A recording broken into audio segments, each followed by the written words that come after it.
Na Letné, v jedné z nejoblíbenějších částí Prahy, vzniká projekt, který citlivě propojuje historický charakter městského domu s moderním standardem bydlení.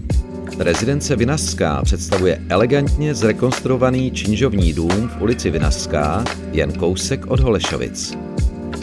Původní architektura si zachovává své jedinečné kouzlo, zatímco interiéry zaujmou čistým designem, kvalitními materiály a důrazem na detail i každodenní komfort.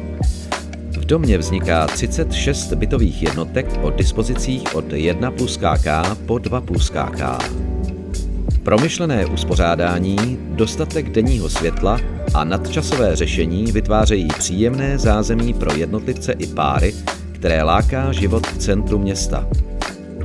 Vybrané byty doplňují balkony s výhledem do okolních ulic, nejvyšší podlaží disponují prostornými terasami a ateliéry orientované do vnitrobloku rozšiřují soukromé zahrádky určené k odpočinku i neformálním setkáním. Bezprostřední okolí dotváří vše potřebné pro pohodlný městský život.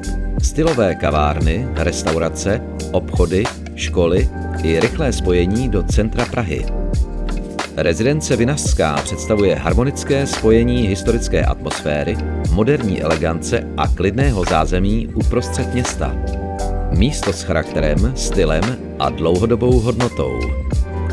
Tento i další zajímavé projekty vám přináší Ondřej Vatěk a Jan Tichý.